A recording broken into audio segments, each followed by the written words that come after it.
Well, there have been quite a few product recalls this year, haven't there? First it was some canned goods like Coos baked beans, and then it was appetizer and liquid fruit, and now it's Safari's peanuts and raisins. Well, some batches had to be pulled from shelves here, Botswana and in Namibia, after testing for low levels of salmonella.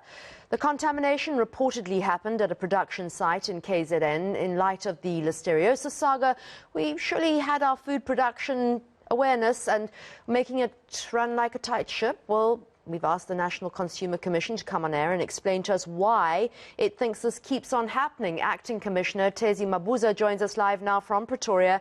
Ms. Mabuza, thank you so much for joining us.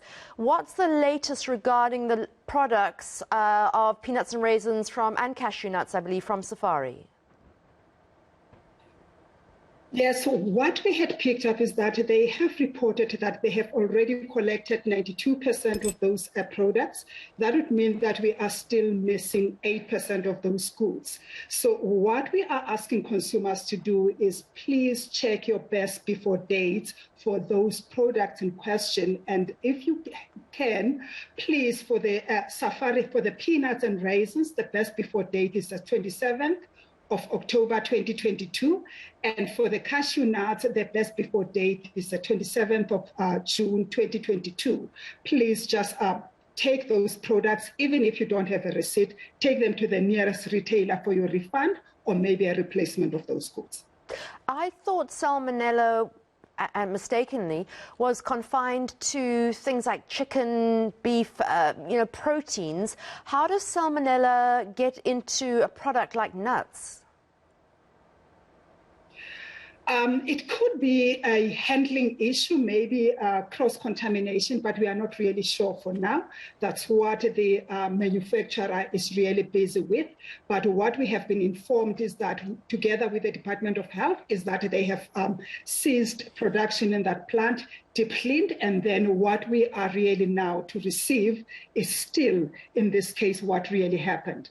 Thezi, how was this picked up? It was in relation to their routine checkup.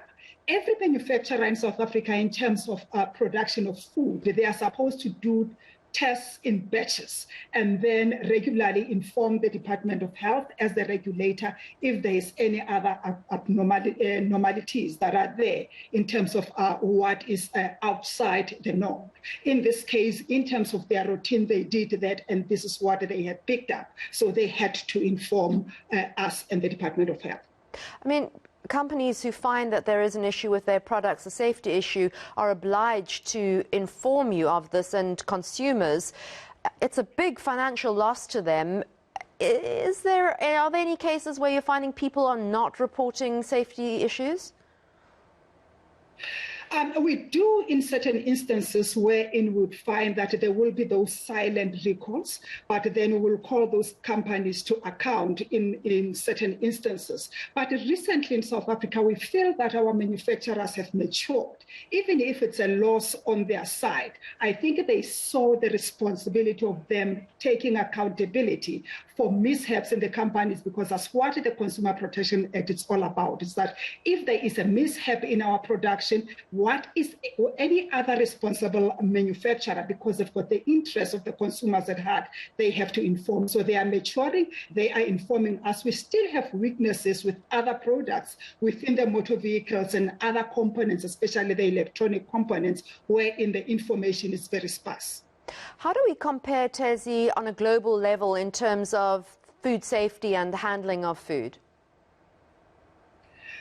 In South Africa, we are really on par with our counterparts when it comes to, especially, let me say, our European counterparts, because we do have mechanisms in terms of standards, and we also have protocols on what needs to be done by the manufacturers. So if you compare ourselves with any other developed country, we are really on par. But then the difference that we see between ourselves as South Africa and other counterparts in the continent is that we don't have the same standards, we don't don't have the same responsibilities that we have placed or obligations that we have placed on our manufacturers to inform. In this instance, we kind of like pick up an anomaly wherein it seems that South Africa is worse off. But indeed, what we see is our mechanisms in terms of standards and also the responsibility and accountability of our manufacturers in terms of following all the protocols that they are supposed to be following. All right, thank you so much for that update. Acting Commissioner of the Consumer Commission, Thezi Mabuza, live to us in Pretoria.